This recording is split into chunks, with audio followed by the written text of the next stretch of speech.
The wind howled like a wounded animal across the Montana plains, carrying with it the promise of the worst blizzard in 20 years.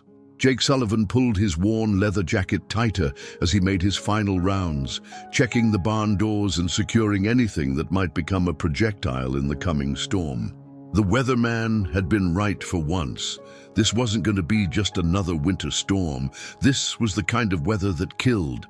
At 38, Jake had lived through plenty of Montana winters, but something about this one felt different.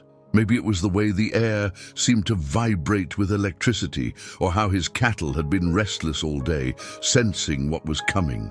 Or maybe it was just the loneliness talking again, the way it always did when the snow started falling and reminded him of that terrible night 5 years ago. He pushed the memory away, focusing instead on the task at hand. The generator was full, the firewood stacked high, and enough canned goods to last a month if needed. Living alone on 2,000 acres had taught him to be prepared for anything, except for finding someone half dead in his driveway. Jake almost missed her. The snow was already falling so thick that his headlights barely penetrated 10 feet ahead as he drove his pickup back from checking the far gate. It was just a flash of color against the white, something that didn't belong in the pristine landscape of his ranch. He slammed on the brakes, the truck sliding slightly on the already slick ground. There, barely visible through the swirling snow, was a woman.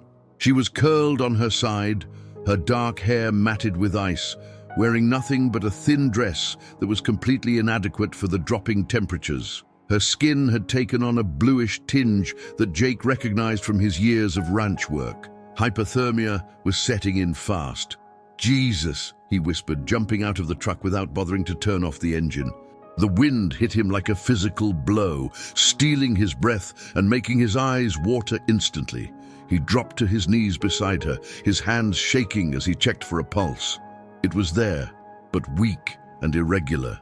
She was young, maybe late 20s, with delicate features marred by what looked like fresh bruises on her face and arms.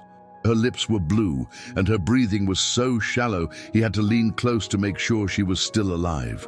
Questions flooded his mind. Who was she? How had she gotten here? His ranch was miles from the nearest road, and the storm would have made walking impossible, but the questions would have to wait. Right now, all that mattered was getting her warm and alive. Jake scooped her up in his arms, surprised by how light she felt, how fragile. She didn't stir, didn't make a sound as he carried her to the truck. Her head lolled against his chest, and he could feel the cold radiating from her body through his jacket.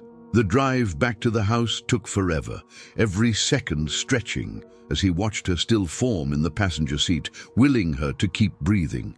The ranch house sat like a beacon in the storm, its windows glowing warm yellow against the white chaos outside. Jake had never been so grateful to see it. He carried her inside, kicking the door shut behind him as the wind tried to follow them in. The sudden warmth of the house made him realize just how cold they'd both gotten in those few minutes outside. He laid her on the couch in front of the fireplace, grabbing every blanket he could find. Her skin was like ice, and he knew he was racing against time. Hypothermia was a killer, and she was already well into its grip. As he worked to warm her, Jake found himself talking to her, his voice rough with concern and something else he couldn't quite name. "Come on, stay with me," he murmured, rubbing her hands between his. "You're safe now. You're going to be okay." But even as he said the words, Jake wondered if he was promising something he couldn't deliver. The storm outside was only getting worse, and he was completely cut off from help. It would be just him and this mysterious woman fighting for her life in the isolation of his ranch. As he worked to save her, Jake couldn't help but think that maybe, just maybe, she was going to save him too. Jake didn't sleep that first night. He sat in the old leather chair beside the couch, watching the rise and fall of her chest, checking her pulse every few minutes like a man obsessed. The storm raged outside, rattling the windows and howling down the chimney, but inside the house there was only the sound of her shallow breathing and the crackling of the fire he kept feeding throughout the night. By morning, her skin had regained some color, though she still hadn't woken up. Jake had managed to get some warm broth down her throat using a spoon, grateful for the automatic swallowing reflex that kept her from choking.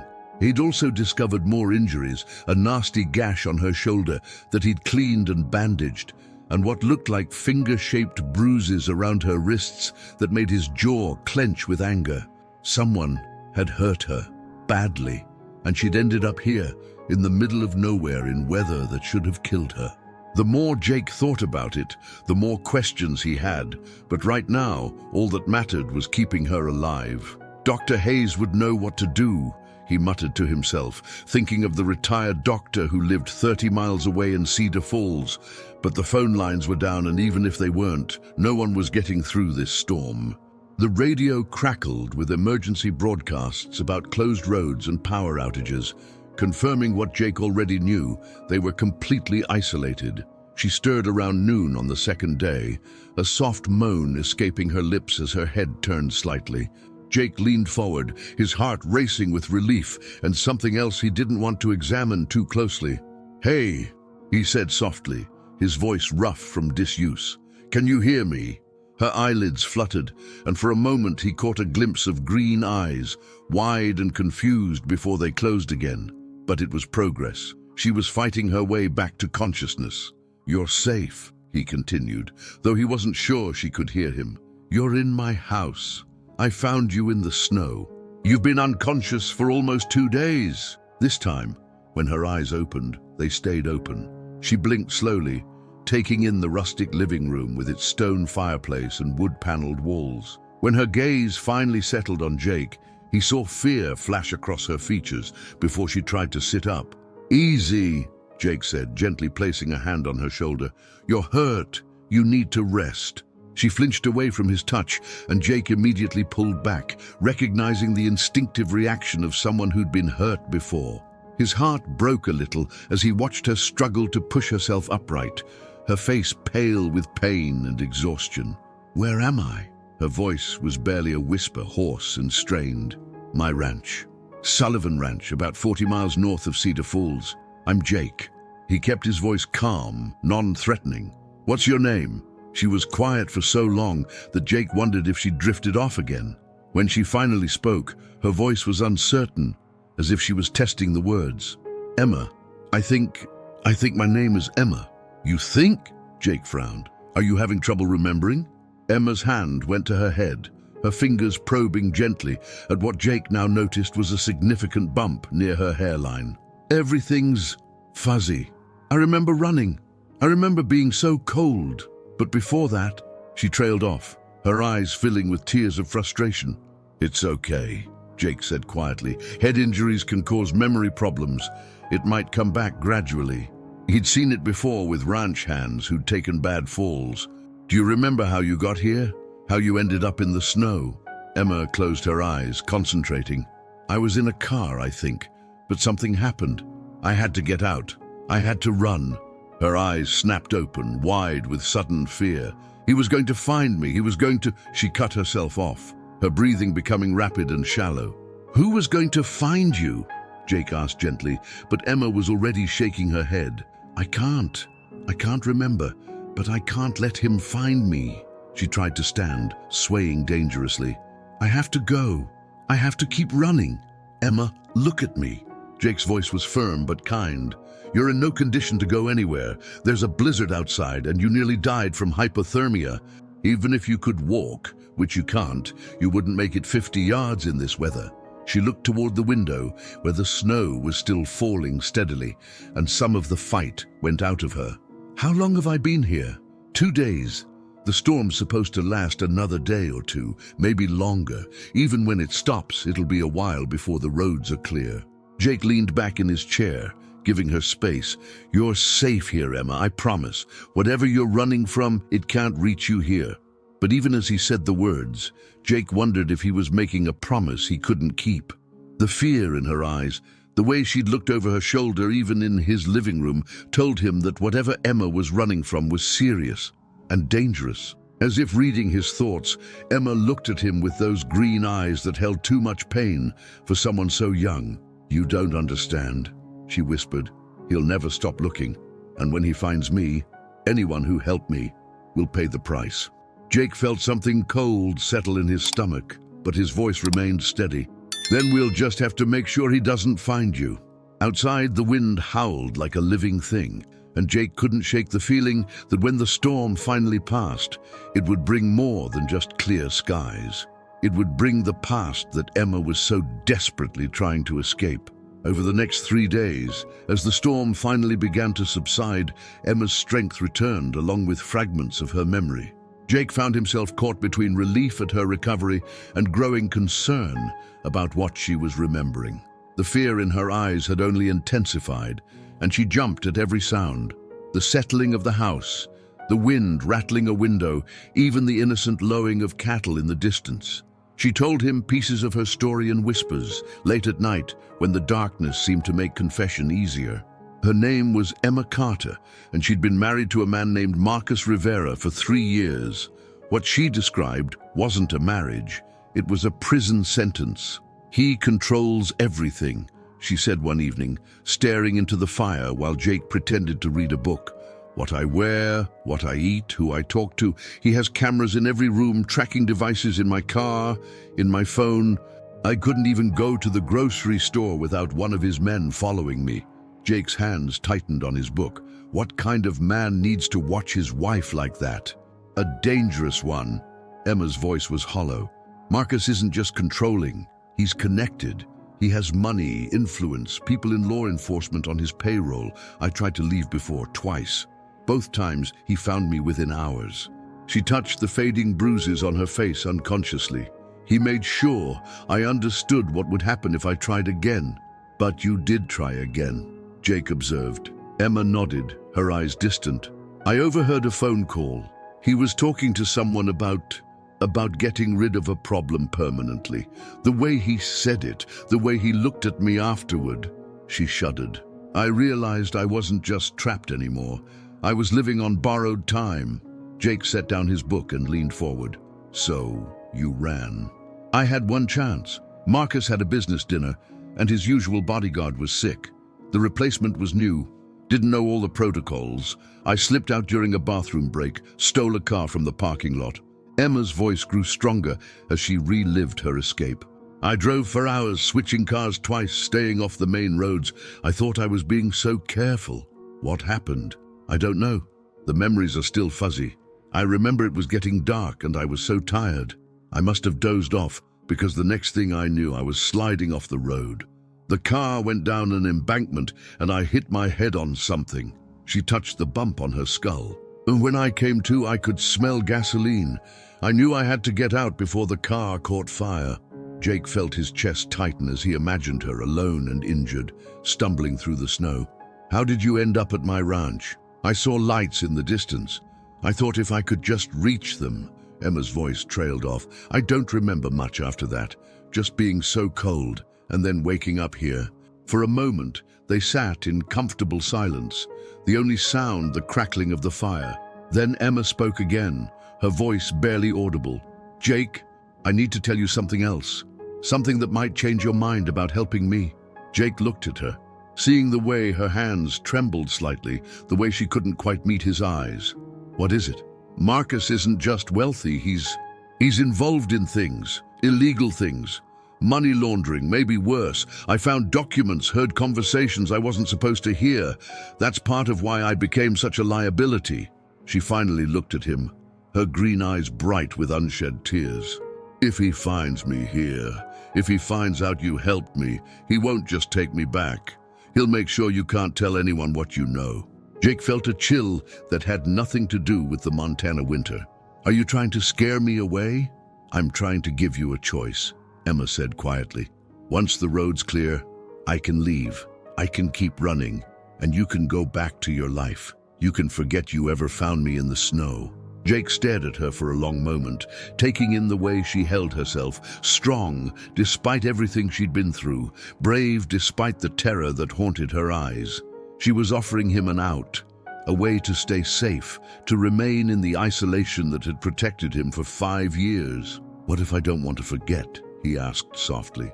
Before Emma could answer, the satellite phone in Jake's kitchen crackled to life. He'd almost forgotten about it, the emergency communication device he'd installed after losing Sarah and Lucy, when he'd realized how completely cut off he could be from help. Now, as the unfamiliar voice filled the quiet house, both Jake and Emma froze. "This is Sheriff Bradley from Cedar Falls. We're conducting a welfare check on all isolated properties following the storm. If anyone can hear this, please respond. We also have a missing person report, and we're asking everyone to be on the lookout for a woman named Emma Carter, age 29, dark hair, green eyes. She was last seen 4 days ago and may be injured. There's a substantial reward for information leading to her safe return." Emma's face went white. "He's found me," she whispered. "He's already found me." Jake stood up slowly, his mind racing. The sheriff's message could be innocent, a genuine missing person report filed by a concerned husband. But the timing, the substantial reward, the way Emma's entire body had gone rigid with fear, told him otherwise. Marcus Rivera had resources, connections, and now he was using them to cast a wide net. "Jake," Emma said, her voice urgent, "you have to let me go. Tonight before—" "No!" Jake's voice was firm. "You're not going anywhere. You don't understand what you're up against," Emma pleaded. "Marcus has people everywhere. If the sheriff is already involved, then we'll deal with it," Jake said, surprised by his own certainty. Together.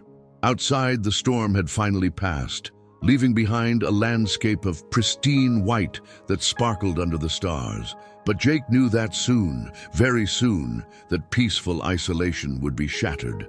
People would come looking for Emma, and he would have to decide how far he was willing to go to protect the woman who had stumbled into his life and changed everything. As he looked at Emma, still beautiful despite the fear etched in her features, Jake realized he'd already made his choice. The question now was whether they could survive the consequences. The next morning brought visitors. Jake spotted the convoy of black SUVs long before they reached his gate.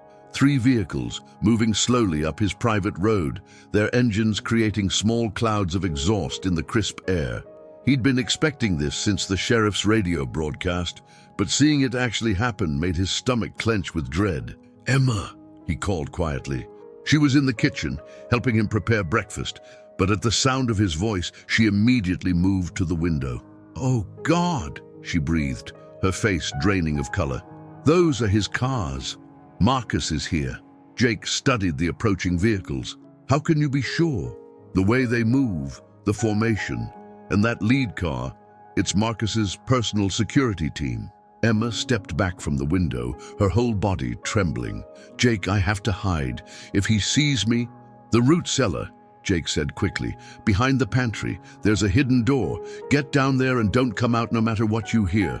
Emma hesitated for a moment, looking at him with eyes full of gratitude and terror. "What are you going to tell them?" "The truth. That I haven't seen anyone matching your description." Jake's jaw set with determination. "Go, now!" As Emma disappeared into the cellar, Jake took a deep breath and walked out onto his front porch. The vehicles had stopped at his gate, and he could see men in expensive suits stepping out, their breath visible in the cold air. One man stood apart from the others, tall, well-dressed, with the kind of confidence that came from never being told no. Even from a distance, Jake could feel the man's authority, his sense of ownership over everything he surveyed. Marcus Rivera. The gate buzzed as someone pressed the intercom button. Jake let them wait a full minute before responding. "This is private property. Mr. Sullivan." The voice was smooth, cultured. "My name is Marcus Rivera. I believe you received a missing person report about my wife. I'd like to speak with you personally." Jake pressed the button. "I already told the sheriff's office I haven't seen anyone." "I understand, but I'd feel better if we could speak face to face.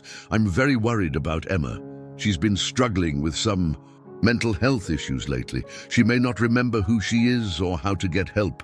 The lie was delivered so smoothly that Jake almost admired the craftsmanship. Almost. "I'm sorry about your wife, Mr. Rivera, but I can't help you. I've been snowed in for days." There was a pause, then Marcus's voice returned, harder now. "Mr. Sullivan, I'm prepared to offer a substantial reward for any information. $50,000 for her safe return. Surely you could use that kind of money living out here alone." Jake felt anger flare in his chest. The implication was clear. Marcus thought everyone had a price. "Money won't bring back someone I haven't seen. Perhaps you'd be more cooperative if we searched the property ourselves, not without a warrant." Another pause, longer this time. When Marcus spoke again, his voice had lost all pretense of friendliness. "Mr. Sullivan, I think you misunderstand the situation. Emma is my wife. She's sick, possibly dangerous to herself and others. I have legal authority to search for her, and I have friends in law enforcement who will support me." Jake's grip tightened on the intercom. "Then bring them back with a warrant." The radio crackled, and Jake heard Marcus speaking to someone else, though the words were muffled. Then the smooth voice returned. "We'll be back, Mr. Sullivan, and when we return, we'll be much more thorough." Jake watched as the men climbed back into their vehicles. But instead of leaving immediately, they drove a short distance down the road and parked, positioning themselves where they could watch his property. The message was clear. They weren't giving up. 20 minutes later, Jake's satellite phone rang. The caller ID showed Sheriff Bradley's number. "Jake, it's Tom Bradley. I need to ask you some questions about the missing woman." Jake had known Tom for years, had gone to school with his younger brother, but the sheriff's voice sounded strained, official. "I already told your dispatcher I haven't seen anyone." "I know, but I've got Marcus Rivera breathing down my neck, and he's got some powerful friends making calls.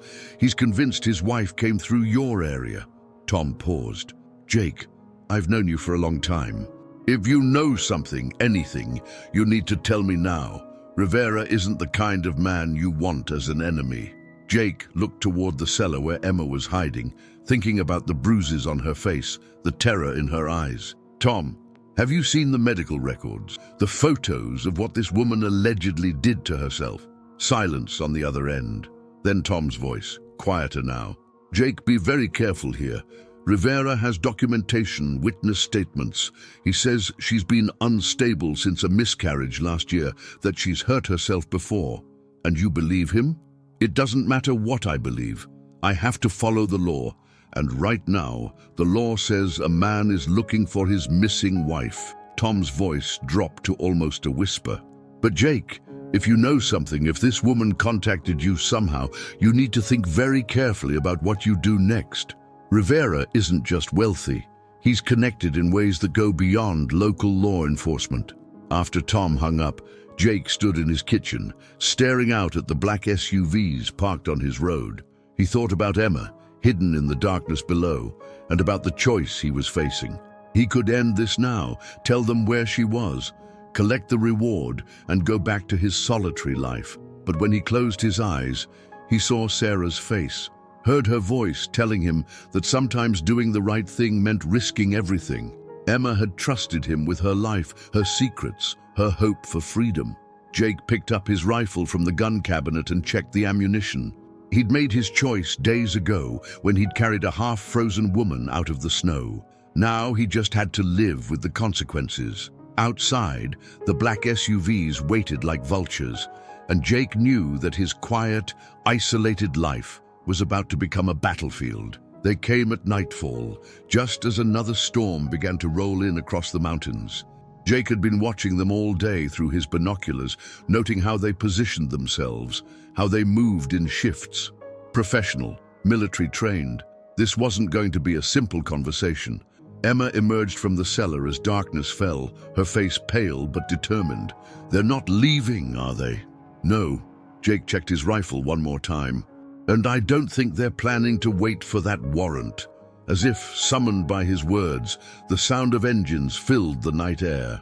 But this time, the vehicles didn't stop at the gate. Jake heard the distinctive crack of bolt cutters, then the squeal of metal as his gate was forced open. "Jake," Emma said, her voice steady despite the fear in her eyes, "there's still time. You can tell them I forced you to hide me, that you were scared." "Stop." Jake moved to the window, watching headlights sweep across his yard. "We're past that now." The vehicles surrounded the house, their headlights creating a harsh white circle that turned the falling snow into a curtain of light. Car doors slammed, and Jake could see figures moving in the darkness beyond the lights. Then Marcus Rivera's voice boomed through a megaphone. "Mr. Sullivan, this is your last chance to resolve this peacefully.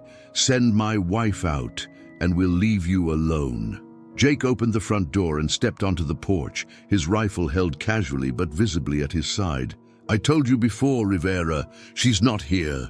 Marcus stepped into the light, and Jake got his first clear look at the man who had terrorized Emma. He was tall, well-built, with silver hair and expensive clothes that somehow managed to look pristine despite the weather. But it was his eyes that told the real story. Cold, calculating, utterly without mercy. "Mr. Sullivan, I'm going to give you one last opportunity to reconsider." Marcus's voice carried easily across the yard. "Emma is sick. She needs help, medical help that only I can provide." "Funny," Jake called back. "She seemed healthier every day she was away from you." Marcus's composure cracked slightly. "So you admit she's here." Jake realized his mistake immediately, but there was no taking it back now. "Was here. Left yesterday when the roads cleared." "You're lying." Marcus gestured to his men, and they began moving closer to the house. "Emma wouldn't survive a day on her own in this weather. She's weak, dependent. She needs someone to take care of her." "Maybe she was," Jake said, raising his rifle slightly. "But people change when they're not being controlled and beaten." The words hit their mark. Marcus's face darkened with rage, and he dropped all pretense of civility. "You have no idea what you're dealing with, rancher. I own half the county officials, and the other half owe me favors. You're nothing but a lonely old man playing hero with another man's property." "Emma's not property," Jake said quietly, but his voice carried in the still air. "Everything I want becomes my property." Marcus snarled, "And I always get what I want." The gunshot came from somewhere to Jake's left, one of Marcus's men firing into the air, a show of force meant to intimidate. But Jake had spent years in Afghanistan before coming home to ranch, and the sound of gunfire didn't frighten him. It focused him. "That was a mistake," Jake said, and his voice had changed, become something harder, more dangerous. Marcus must have heard it too, because he stepped back slightly. "You're outnumbered 5-1, Sullivan. This ends one way." "Maybe," Jake agreed. "But I know this land, and you don't. I know where every ditch, every fence line, every building is.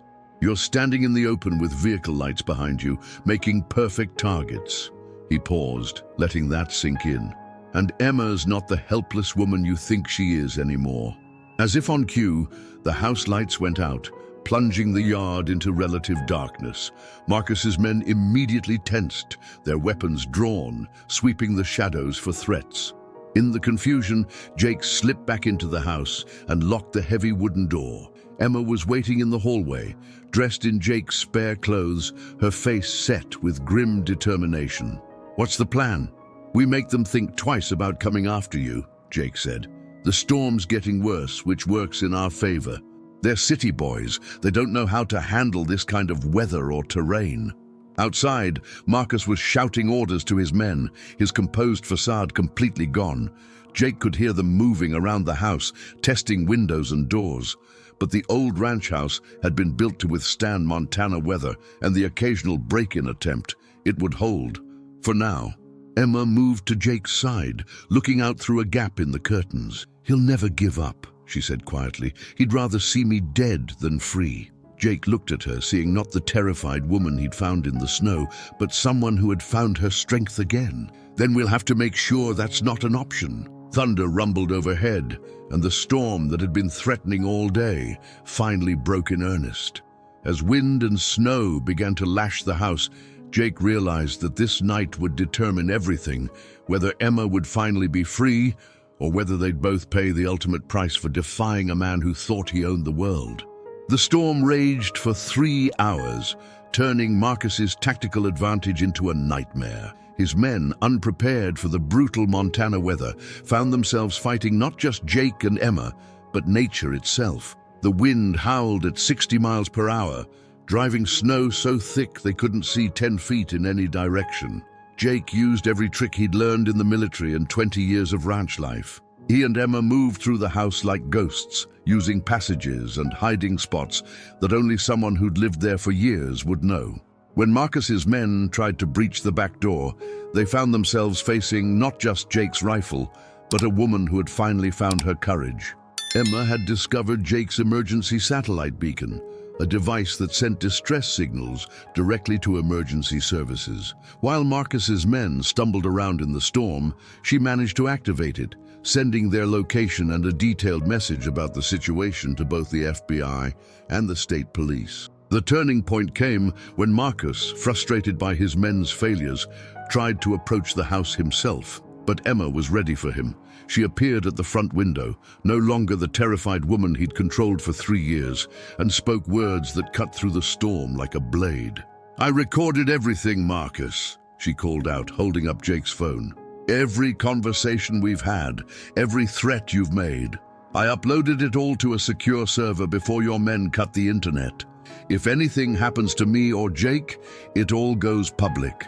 Marcus's face contorted with rage, but for the first time, Jake saw uncertainty in his eyes. "You're bluffing," he shouted back. "Try me," Emma replied, her voice steady and strong. The standoff might have continued indefinitely, but the storm made the decision for them. One of Marcus's men, trying to circle around to the barn, fell into a snow-covered irrigation ditch and broke his leg. Another got turned around in the whiteout and had to fire shots in the air to guide his colleagues to his location. When the helicopters arrived 2 hours later, FBI and state police responding to Emma's emergency beacon, they found Marcus and his remaining men huddled in their vehicles, no longer the threatening force they'd been at the beginning of the night. The arrests were swift and thorough. Emma's recorded evidence, combined with federal investigations that had been building cases against Marcus for months, provided more than enough probable cause. The man who had seemed untouchable just hours before found himself in handcuffs, facing charges that would keep him locked away for decades. 6 months later, Jake stood on his front porch, watching Emma tend to the vegetable garden she'd planted behind the house. The bruises had long since faded, replaced by the healthy glow of someone who slept peacefully and laughed often. She'd kept her promise to testify against Marcus, and his conviction had made national news. But more than that, she'd kept the promise she'd made to herself to never be a victim again. "The prosecutor called," Emma said, walking up to join him on the porch. "Marcus was denied parole. He won't be eligible again for 15 years. Jake nodded, wrapping his arms around her as they watched the sun set over the mountains. "And the foundation. 3 more women this week," Emma said with satisfaction. The Emma Carter Foundation, established with money from Marcus's seized assets, now operated safe houses across the state for women escaping domestic violence. "We're making a difference, Jake." Jake thought about the scared, half-frozen woman he'd found in the snow and marveled at the transformation. Emma had taken her pain and turned it into purpose, her survival into service for others. "I love you," he said simply, words that had taken him months to find the courage to speak. Emma turned in his arms, her green eyes bright with happiness. "I love you too. Thank you for giving me a home." As they watched the first stars appear in the darkening sky, Jake reflected on how one act of compassion had changed both their lives forever. He'd thought he was saving Emma when he found her in the snow, but the truth was, she'd saved him right back. Sometimes the greatest gifts come wrapped in the most unexpected packages, delivered by the storms we think might destroy us.